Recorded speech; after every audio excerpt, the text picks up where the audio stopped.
여러분들은 수에즈 운하에 대해 잘 아시나요? 수에즈 운하는 1869년 11월 개통하여 전세계 무역량의 12%를 차지하는 지중해와 홍해를 잇는 중요한 거점으로 수에즈 운하의 통행료 수입은 이집트의 3대 외화 수입원일 정도로 이집트의 경제적으로 굉장히 중요한 곳입니다. 이렇게 중요한 곳이 막히게 된다면 어떤 일이 일어날까요? 그 예로서 비교적 최근 사건인 에버기브노 자초사고에 대해 알아보겠습니다. 2021년 3월 23일 이곳 스에즈 운하에서 대형 컨테이너선인 에버기브노의 자초로 인해 스에즈 운하 통행이 일주일 이상 봉쇄되었었는데요. 이렇게 되면 스에즈 운하 우회로인 희망봉으로 돌아가거나 꼼짝없이 기다려야 했기에 이 당시 기업들이 입은 피해만 해도 엄청난 규모였을 정도로 이곳은 지리적, 경제적으로 매우 중요한 곳입니다. 현재는 지중해에서 홍해로 가는 화물의 60%가 아시아로 향하는 만큼 유럽과 아시아를 잇는 중요한 통로로서 역할을 톡톡히 하고 있습니다. 이렇게 대형 선박이 드나드는 스에즈 운하는 1950년대 초기 유럽 소비 석유의 3분의 2가 이곳을 통과했고 스에즈 운하 통가 품목의 반이 석유였을 정도로 유럽에 많은 영향력을 펼치고 있던 수로였습니다. 이렇게 지정학적, 경제적으로 중요한 거점을 영국은 1875년에 이집트에 주를 매입하고 1914년에는 이집트를 보호국으로 만들며 스에즈 운하의 실질적 소유권을 프랑스와 영국이 차지하게 되었습니다. 그러나 1956년 7월 이집트 대통령 나세르가 운하의 국유화를 선포함으로써 운하의 소유권을 이집트로 가져왔습니다. 그러면 여기서 스에즈 운하의 국유화를 선포함으로써 운하의 소유권을 이집트로 가져온 나세르에 대해 알아보겠습니다. 1918년 1월 15일 나세르는 이집트 알렉산드리아에서 태어났고 1939년 사관학교를 졸업한 후 영국과 이집트의 공동명인 앵글로 이집트 수단에서 근무를 하였습니다. 그 후 나세르는 제2차 세계대전이 발발하자 이집트의 완전한 독립을 위해 영국과 싸우던 이탈리아의 첩보원 몇 명과 접촉했고 그는 이탈리아군이 이집트로 침공했을 때 영국을 몰아내기 위한 군사 쿠데타를 일으키기로 계획합니다. 그러나 이탈리아군은 패배하였고 나세르의 계획은 실패하게 됩니다. 이에 나세르는 쉽게 이집트를 독립시킬 수는 없다고 판단하여 영국에 반대하는 모임인 자유장교단에 참가했고 그곳에서 핵심적인 인물이 되었습니다.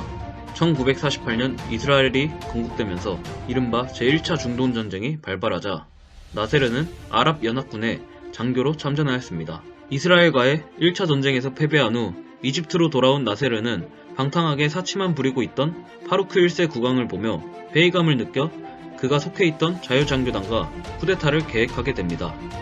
1952년 7월 23일 자유장교단이 쿠데타를 일으켜 장성들을 포박하고 정권을 잡아 왕정을 폐지한 후 제1차 중동전쟁에서 활약한 무함마드 나기부 장군을 수반으로 한 혁명지도 평의회가 결성되자 이집트 권력의 중심부에 들어가게 됩니다.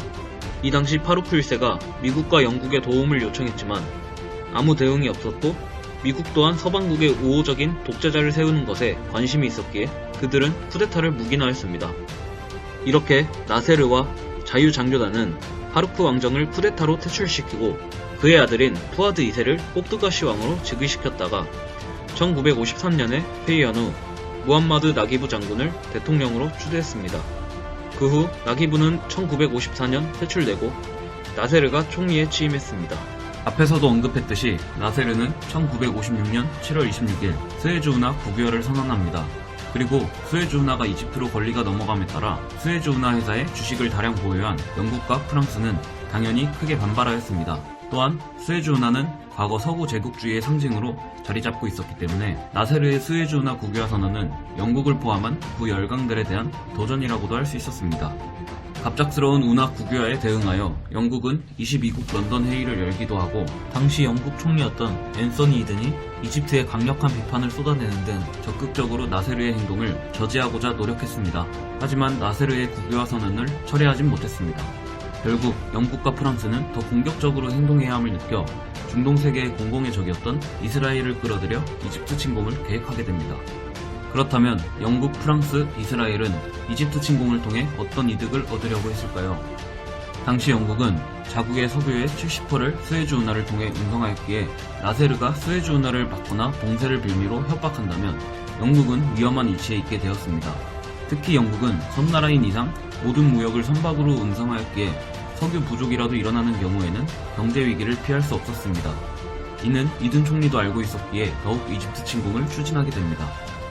프랑스의 경우 당시 프랑스의 가장 중요한 식민지였던 알제리에서 2년 넘게 반군과 싸우고 있었으며 나세르는 반식민주의라는 이념 아래 알제리 반군을 지원하고 있었습니다. 그리하여 프랑스는 알제리를 안정시키기 위해서 나세르를 몰아내기로 결심하였습니다. 이스라엘의 경우 제1차 중동전쟁 승리 후 모든 아랍 국가로부터 적으로 인식되었습니다.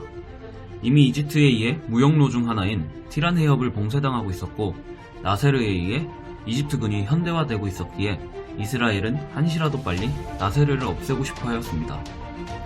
해당 3국은 이집트를 침공하고 나세르를 밀어낸다는 공통적인 목표 아래 프랑스에서 각 총리가 만나 전쟁 계획을 세웠습니다.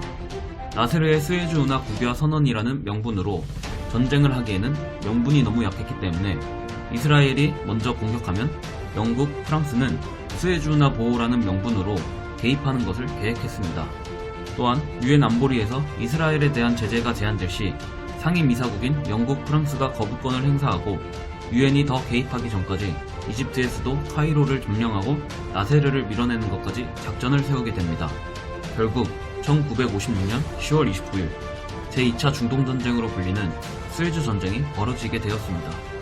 이스라엘군은 이집트의 시나이 반도를 침공하였으며 영국과 프랑스는 스에즈 운하 보호를 명목으로 이스라엘, 이집트에게 정전협상과 운하의 영국, 프랑스군 주둔의 최후 통첩을 보냈습니다. 하지만 이집트가 거부하자 10월 31일 카이로를 포함한 주요 도시에 폭격을 감행하고 11월 1일 영프 공수부대를 투입하면서 스에즈 운하에 군대를 상륙할 준비를 하였습니다. 여기까지 영국과 프랑스는 계획이 순조롭게 진행되는 듯 하였으나 그들의 예상과 달리 미국이 적극적으로 개입하기 시작합니다. 미국의 아이젠하워 대통령은 이스라엘이 이집트를 공격할 것을 몰랐기에 1956년 10월 29일 이스라엘군이 시나이 반도를 침공하기 시작하였을 때 매우 당황했습니다. 특히 다음 날인 10월 30일 나토 동맹국이었던 영국과 프랑스가 갑자기 이집트와 이스라엘에게 최후 통첩을 전달하자 아이젠하워는 영국과 프랑스에 대해 의심을 하고 유엔 안보리 소집과 정전, 이스라엘에 대한 제재를 요청하였습니다. 유엔 안보리에서 미국과 소련은 미국이 제시한 정전에 찬성하였지만 역시나 영국과 프랑스는 반대표를 행사하여 만장일치 결여로 유엔 총회로 넘어가 투표를 하게 되었고 이후 영국과 프랑스군이 이집트를 폭격했습니다. 이에 아이젠하워는 TV를 통해 공개적으로 미국은 영국과 프랑스의 이러한 계획에 대해 알지 못했고 해당 분쟁은 유엔을 통해 해결되어야 함을 명시하였습니다. 당시 상황을 보다 잘 이해하기 위해서 잠시 아이젠하워의 연설을 보겠습니다. And on Tuesday, the British and French governments delivered a 12-hour ultimatum to Israel and Egypt, now followed up by armed attack against Egypt. The United States was not consulted in any way about any phase of these actions, nor were we informed of them in advance. 영국 프랑스 연합군의 폭격이 시작되고 이 소식이 영국 위에 다다르자 야당인 노동당이 이든 총리를 히틀러에 비유하며 비판하였고 그의 내각은 사전에 이스라엘의 공격에 대해 몰랐다고 거짓말하였습니다. 그러나 영국 정부의 짜인 계획이 아닌 운하 보호와 분쟁을 멈추기 위해 개입한다는 명분에 이미 세계 대다수는 이를 침공이라 보았고 영국을 제외한 영연방 국가들 또한 군사적 지원을 취하지 않기로 결정합니다. 그리고 유엔 총회에서 정전 결의안이 다수결로 통과되면서 유엔은 정전을 선언합니다. 하지만 아직 정전만이 채택되고 구체적인 해결안이 제시되지 않아 영국, 프랑스, 이스라엘, 이집트 모두 정전을 수용하지 않고 연합군은 계속해서 스에즈 운하에 군대를 상륙시키는 등 전투를 치릅니다. 하지만 결국은 영국과 프랑스, 이스라엘군은 전쟁을 계속할 수 없었습니다. 이미 전 세계로부터 제국주의라는 비판을 받았으며 당시 초강대국이었던 미국과 소련이 압박하기 시작하였습니다. 소련은 영국과 프랑스, 이스라엘에 대해 핵으로 전쟁 중지를 압박하였고 미국은 영국의 파운드 대량 매도 계획 등의 경제적인 제재를 통해 압박을 이어나갔습니다. 또한 영국은 이전까지 스에즈 운하를 통해 석유를 운반했는데 영프의 폭격 이후 나세르가 운하를 막자 석유 수입량이 급감하였고 그에 따라 미국의 석유 수입이 필요해지게 되었습니다. 영국은 석유 부족으로 인해 파운드 가치가 폭락하였고 화폐 가치 폭락을 막기 위해 국고의 12.5%를 낭비하게 되면서 경제적인 타격을 입을 수밖에 없었습니다.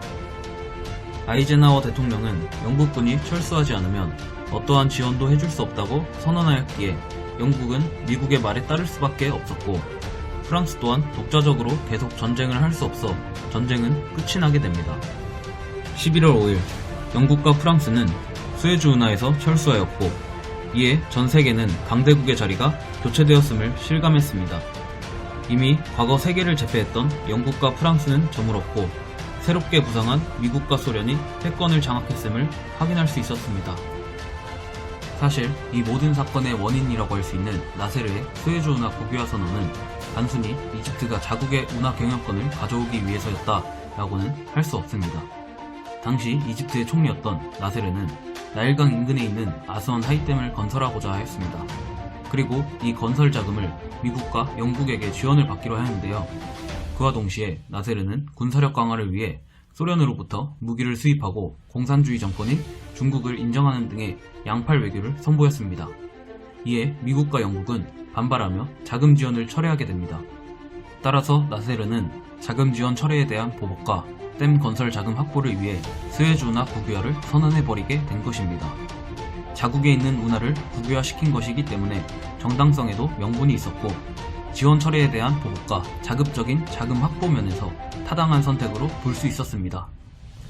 이집트는 수에즈 전쟁을 겪게 되면서 군사적으로 패배하고 영토도 이스라엘에 빼앗기게 되었지만 이듬해 다시 시나이 반도를 돌려받으면서 영토를 회복하였습니다. 특히 나세르는 수에즈 위기를 통해 식민 제국들에게 맞서 싸운 아랍 세계의 지도자로 추앙받으면서 시리아와 이집트를 통합한 아랍연합공화국의 지도자가 되었고, 이후 제3세계라는 친미 친소가 아닌 중립화벌을 결성하게 됩니다. 이외에도 수에즈 위기 이후 영국의 앤서니 이든 총리는 사퇴하였고, 영국은 탈식민지화가 가속화되었습니다. 특히 영국은 수에즈 위기를 통해 더 이상 미국 없이 독자적인 행동이 불가능함을 깨닫고 미국과 지속적인 관계를 유지하는 외교 방침을 세우게 됩니다. 프랑스는 반대로 미국과 영국을 더 이상 신뢰할 수 없기에 독자적인 핵 개발에 착수하게 되고, 보다 유럽 본토 중심적인 동맹을 이끌어내는 것에 방침을 세우게 됩니다. 수에즈 위기에 가장 큰 역할을 하였던 미국은 영국과 프랑스를 대신하여 중동에서의 수에즈 운하 관리와 친서방 영향력을 행사하기 위해 적극적으로 개입하기 시작했으며, 이는 21세기 이라크 전쟁까지도 이어진다고 볼 수 있습니다. 그럼 이상으로 수에즈 전쟁 영상을 마치도록 하겠습니다.